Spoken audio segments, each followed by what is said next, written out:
Hello दोस्तों, आज की हमारी कहानी के लेखक हैं श्री प्रकाश श्रीवास्तव जी। चलिए दोस्तों, कहानी शुरू करते हैं। सचमुच पुरुष को बदलते देर नहीं लगती। ये वही सुधीर था जिसे मैंने हर हाल में स्वीकारा। चाहती तो शादी से इनकार कर सकती थी, पर मेरे अंतर मन को गवारा न था। इंगेजमेंट के 1 महीने बाद सुधीर का पैर एक एक्सीडेंट में कट गया। भाभी ससुर ने संदेश भिजवाया कि क्या मैं सुधीर से इस स्थिति में भी शादी करने के लिए तैयार हूँ। पापा दुविधा में थे। लड़के की सरकारी नौकरी थी, देखने सुनने में खूबसूरत था। अब नियति को क्या कहें, पैर कटने को लिखा था सो कट गया। फिर भी मुझ पर उन्होंने जोर नहीं डाला। मुझे अपने तरीके से फैसला लेने की छूट दे रखी थी। दुविधा में तो मैं थी ही। जिससे मेरी शादी होनी थी कल तक तो वो ठीक था, आज उसमें ऐब आ गया तो क्या उसका साथ छोड़ना उचित होगा। कल अगर मुझ में भी शादी के बाद कोई ऐब आ जाए और सुधीर मुझे छोड़ दे तब। मैं दुविधा से उबरी और मन को पक्का कर सुधीर से शादी के लिए हाँ कर दी। शादी के कुछ साल आराम से कटे। सुधीर ने कृत्रिम पैर लगवा लिया था। इस तरह वो कहीं भी आने जाने में समर्थ हो गया।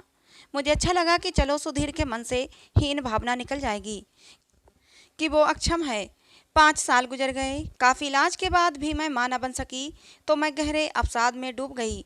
कहने को भले ही सुधीर ने कह दिया कि उसे बाप न बन पाने का जरा भी मलाल नहीं, लेकिन मैंने उसके चेहरे पर उस पीड़ा का एहसास किया जो बातों बातों में अक्सर उभर कर सामने आ जाती।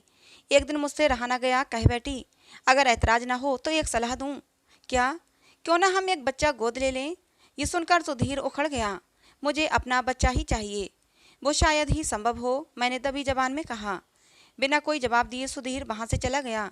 मेरा मन तिक्त हो गया। ये भी कोई तरीका है अपना नजरिया रखने का।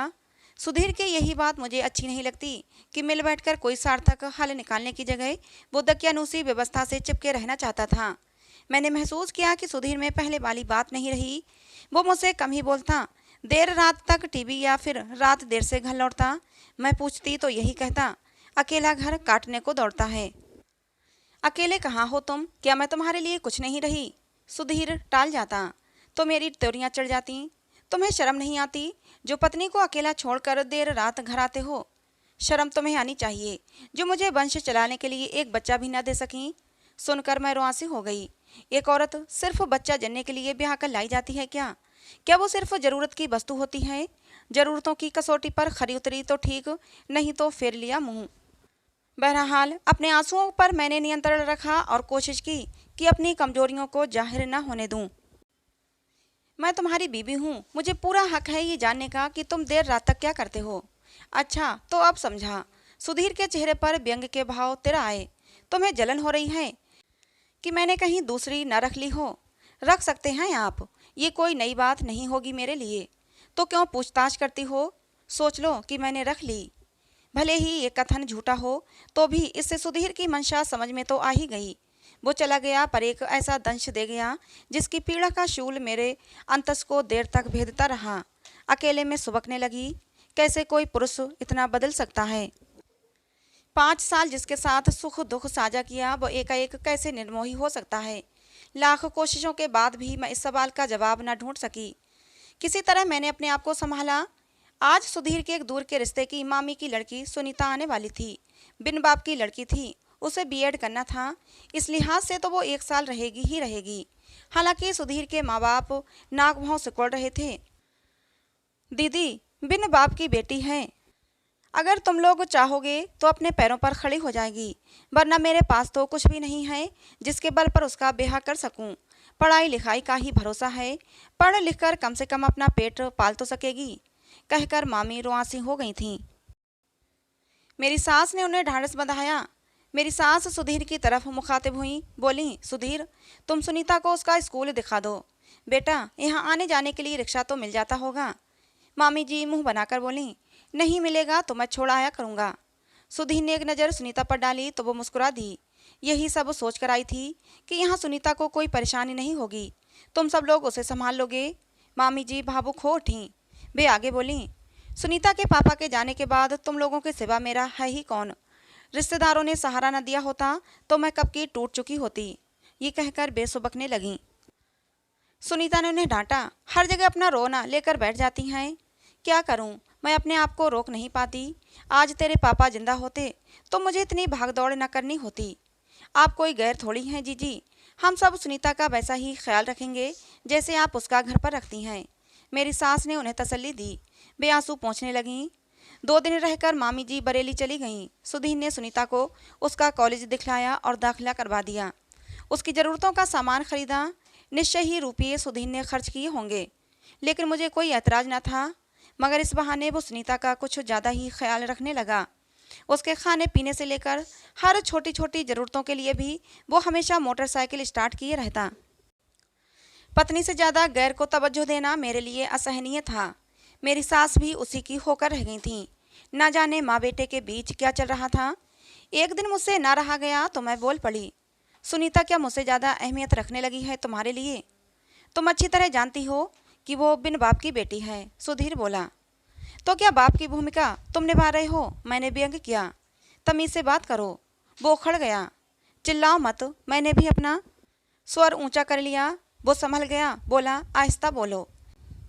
अब आए ना रास्ते पर। ये मत समझना कि तुम कुछ भी करोगे और मैं चुपचाप तमाशा देखती रहूंगी। क्या क्या है मैंने? अपने दिल से पूछो। वो अनजान बनने की कोशिश करने लगा। मासूम बनकर सुनीता को बरगलाओ। मुझे नहीं, मैं पुरुषों की नस नस से वाकिफ हूँ। पिछले 1 हफ्ते से नैपकिन लाने के लिए कह रही हूँ, लाए? मैं भूल गया था। आजकल तो सिर्फ सुनीता की ज़रूरतों के अलावा कुछ याद नहीं रहता है तुमको। बार बार उसका नाम मत लो वरना। सुधीर ने दांत पीसे। बात बढ़ती देखकर कमरे से बाहर निकल गया। कायर पुरुषों की यही पहचान होती है। वे मुंह छिपाकर भागने में ही भलाई समझते हैं। सुधीर अपनी माँ के कमरे में आया। बहुत बदतमीज है, मेरी सास बोली। 4 दिन के लिए आई है, उसे भी चैन से रहने नहीं देती। वो क्या सोचेगी? सिर पर हाथ रखकर बैठ गई। न जाने क्या सोचकर वे थोड़ी देर बाद मेरे कमरे में आई। क्यों बहू, तुम्हारे संस्कार यही सिखाते हैं कि अतिथियों के साथ बुरा सलूक करो?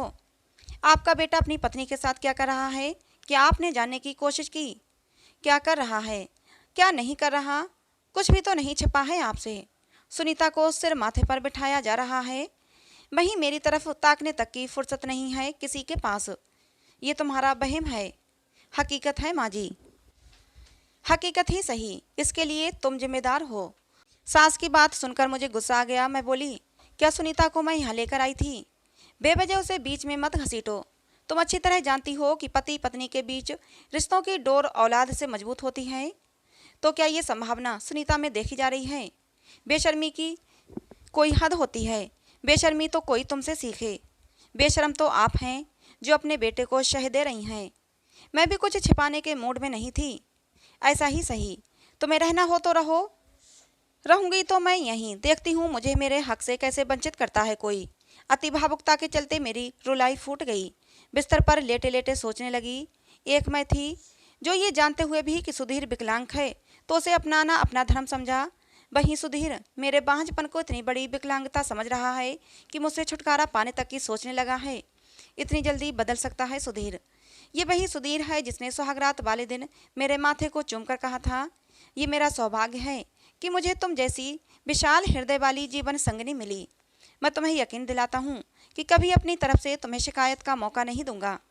आज सुधीर इतना गिर गया कि उसे रिश्तों की मर्यादाओं का भी ख्याल नहीं रहा। माना कि दूर के रिश्ते की मामी की लड़की है सुनीता, पर जब नाम दे दिया तो उसे निभाने का भी संस्कार हर माँ बाप अपने बच्चों को देते हैं। पता नहीं मेरी सास को क्या हो गया है कि सब कुछ जानते हुए भी अनजान है। पापा की तबीयत ठीक नहीं थी। भैया ने बुलाया तो मायके जाना पड़ा। एक बार सोचा अपनी पीड़ा कहकर मन हल्का कर लूं, पर हिम्मत न पड़ी। पापा तनावग्रस्त होंगे। पर भाभी की नज़रों से मेरी पीड़ा छिप न सकी। वे एकांत पाकर मुझसे पूछ बैठी। पहले तो मैंने टालमटोल किया, लेकिन आखिर कब तक? मेरी हकीकत मेरे आंसुओं ने बेपर्दा कर दी। रात तो भैया से उन्होंने खुलासा किया। वे क्रोध से भर गए। उनका क्रोध करना वाजिब था। कोई भाई अपनी बहन का दुख नहीं देख सकता। रात ही वे मेरे कमरे में आने वाले थे, पर भाभी ने मना कर दिया। सुबह नाश्ते में उन्होंने सुधीर का जिक्र छेड़ा। तू अब उसके पास नहीं जाएगी। फ़ोन लगा। मैं उस बेहूदे से अभी बात करता हूँ। मैंने किसी तरह उन्हें मनाया। 1 महीना रहकर मैं जब वापस भरे मन से ससुराल जाने लगी तो भाभी मुझे सीने से लगाते हुए बोली, दीदी चिंता की कोई ज़रूरत नहीं। आपके लिए इस घर के दरवाजे हमेशा के लिए खुले हैं। भाभी को माँ का दर्जा यूं ही नहीं दिया गया है। मैं खुद नहीं खाऊंगी पर आपको भूखा नहीं रखूंगी, ये मेरा वादा है। नहीं पटे तो निसंकोच चली आइएगा। मैं कोशिश करूंगी भाभी कि मैं उसे सही रास्ते पर ले आऊं। भरे कंठ से मैं बोली। ससुराल में आकर जो दृश्य मैंने देखा तो मेरे पैरों तले से जमीन खिसक गई। सुनीता की मांग में सिंदूर भरा हुआ था। तो क्या सुधीर ने सुनीता से शादी कर ली? सोचकर मैं सिहर गई। मैं तेजी से चलकर अपने कमरे में आई। सुधीर लेटा हुआ था, उसे झकझोर कर उठाया। ये मैं क्या देख रही हूँ? सुनीता की शादी कब हुई? कौन है उसका पति? पहले तो सुधीर ने नजरें चुराने की कोशिश की, पर ज्यादा देर तक हकीकत पर पर्दा डाल न सका। बेशर्मों की तरह बोला, तुम जो समझ रही हो वो सच है। सुनीता से तुमने शादी कर ली? हाँ। मेरे रहते हुए तुम्हारी हिम्मत कैसे हुई? तुम इसे चाहे जिस रूप में लो, पर यह अच्छी तरह जानती हो कि मुझे बच्चा चाहिए। मेरी सहमति लेना तुमने मुनासिब नहीं समझा। क्या तुम देती? हो सकता है मैं दे देती। सुनकर सुधीर खुश हो गया। मुझे तुमसे यही उम्मीद थी, कहकर जैसे ही सुधीर ने मेरे करीब आकर मुझे अपनी बाहों में भरकर प्यार जताने का नाटक दिखाना चाहा, मैंने उसे झटक दिया। मेरे क्रोध की सीमा न रही। मुझसे न रोते बन रहा था न हंसते। किसी तरह खुद को संभाला। अब जो हुआ उसे बदला तो नहीं जा सकता था। वैसे भी हमेशा पुरुषों की चली है, लिहाजा मैंने परिस्थिति से समझौता करना मुनासिब समझा। फिर भी सुधीर को औकात बताने से न चूकी। सुधीर, तुम अच्छी तरह जानते हो कि बांझ शब्द एक स्त्री के लिए गाली से कम नहीं होता, फिर उस स्त्री के लिए तो और ज़्यादा, जो इस कलंक के साथ अभिशापित जीवन जीने के लिए मजबूर हो। मुझे दुख इस बात का नहीं कि तुमने सुनीता से शादी की, दुख इस बात का है कि तुमने मेरी पीठ में छुरा भोंका, मेरे विश्वास का कत्ल किया। यही काम तुम मुझे विश्वास में लेकर कर सकते थे। सुधीर, अगर तुम्हारी विकलांगता को खामी समझकर मैंने तुमसे शादी से इनकार कर दिया होता तो तुम मुझे किस रूप में लेते? मेरी बात का सुधीर ने कोई जवाब नहीं दिया। मुझे लगा मैंने व्यर्थ का सवाल उठा दिया। जिसका चरित्र दोगला हो वो भला ये सब सोच विचार क्यों करेगा? खैर, ये समाचार मेरे मायके तक पहुंचा।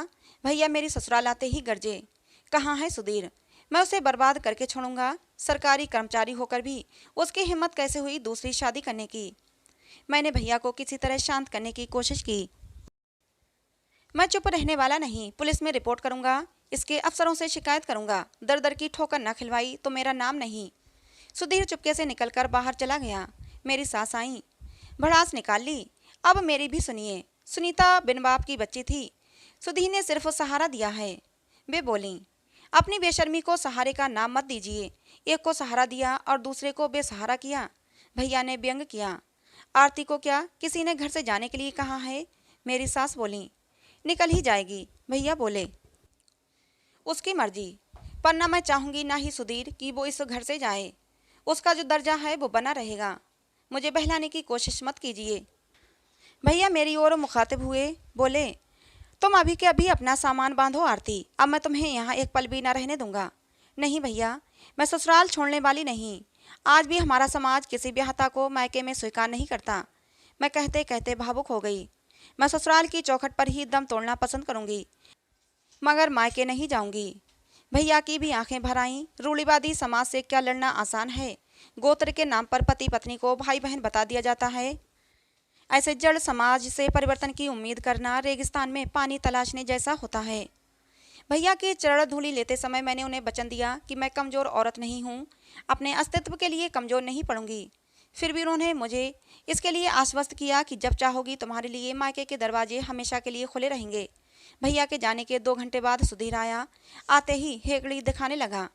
मैंने भी जता दिया कि वो अपनी औकात में रहे। सुधीर ने मुझे अलग रहने के लिए एक फ्लैट खरीद कर दिया। पहले तो मैंने सोचा कि यहीं रहकर अपने हक के लिए लड़ती रहूंगी।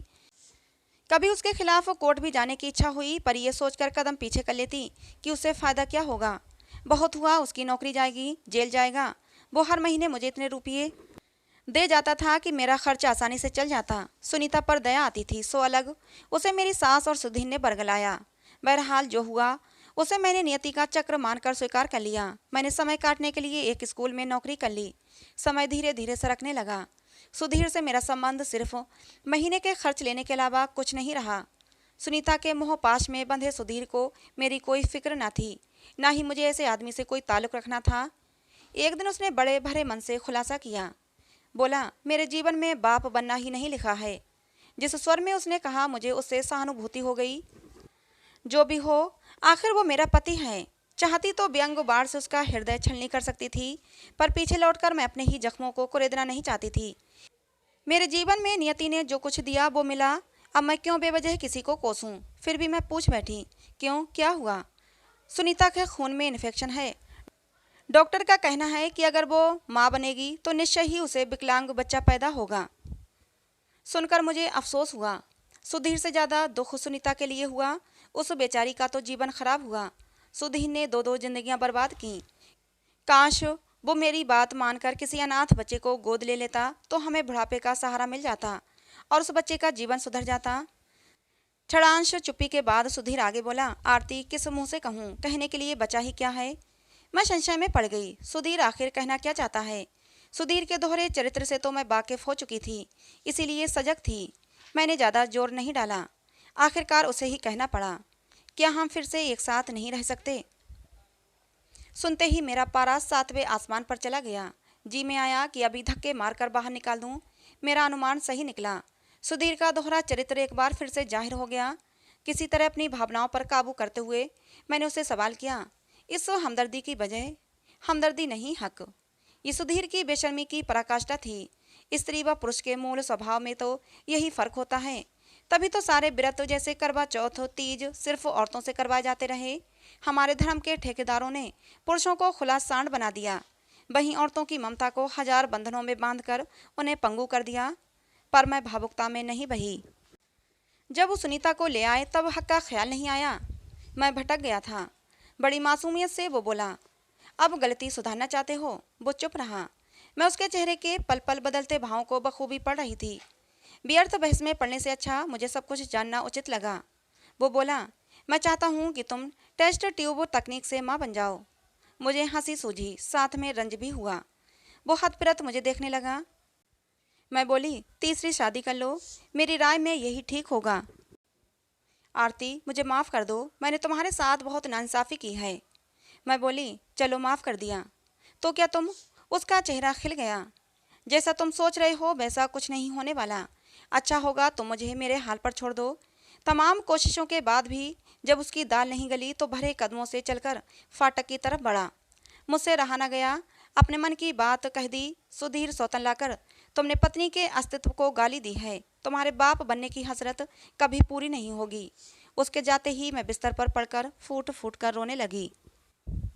तो दोस्तों, ये कहानी आपको कैसी लगी कमेंट बॉक्स में ज़रूर बताना। पसंद आई हो तो प्लीज़ लाइक करना। ऐसी और कहानियों के लिए हमारे चैनल को भी सब्सक्राइब करना।